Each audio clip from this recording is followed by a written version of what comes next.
Every single day, massive amounts of capital, trillions of rupees, swap hands within India's government bond and stock markets.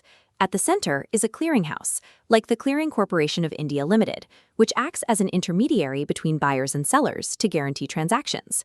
European banks rely on these institutions. Without them, there is no secure way to move capital into India's domestic markets. Because this infrastructure is so essential, any disruption to its plumbing would freeze billions in foreign investment instantly, creating a structural vulnerability. In 2022, the European Securities and Markets Authority, or ESMA, activated a specific regulatory law. As the EU's financial regulator, ESMA claimed that because European money flowed into India, Indian clearinghouses were now systemically important to Europe. This designation came with a heavy demand. ESMA wanted the legal right to directly inspect, audit, and supervise India's domestic clearinghouses on Indian soil.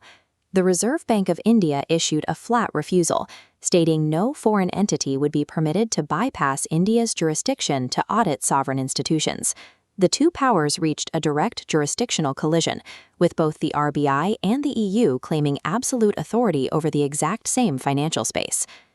ESMA retaliated by de-recognizing 6 of India's major clearinghouses, a move designed to cut them off from the European financial system. This strike targeted the systems handling the Bombay Stock Exchange, putting one of the world's most active markets at the center of the conflict. It also included the National Stock Exchange, expanding the regulatory freeze across the entirety of India's primary financial hubs. As this diagram shows, de-recognition creates a compliance wall. If a European bank trades in these markets, they are legally hit with massive capital requirements that gut their profit margins. The EU was betting that the threat of a capital exodus would be too much for India to handle, forcing the RBI to concede to their auditing demands. Traditionally, Western regulators set the global standards, and emerging economies adapt to keep the investment coming in. But the RBI calculated that yielding to Europe would invite the US and UK to demand the same auditing rights, eroding India's sovereignty bit by bit. They also recognized that India's high-growth market is too profitable for European banks to abandon, regardless of the compliance costs the EU imposed. The RBI refused to budge. They essentially dared the European Union to continue isolating its own banks from one of the world's fastest-growing economies.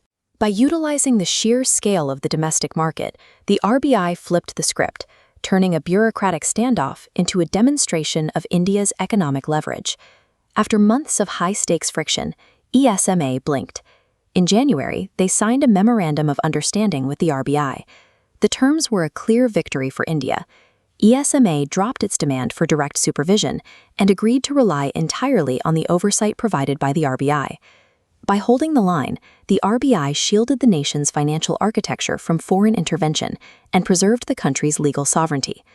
This victory provides a template for other hubs, like Gift City, to operate without fear of extraterritorial overreach.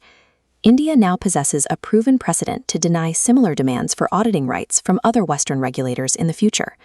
The final outcome proves that emerging supereconomies are no longer subordinates in the global market, but equal negotiators. The invisible plumbing of the global financial system is no longer the exclusive domain of the West, signaling a permanent shift in the world's economic balance of power.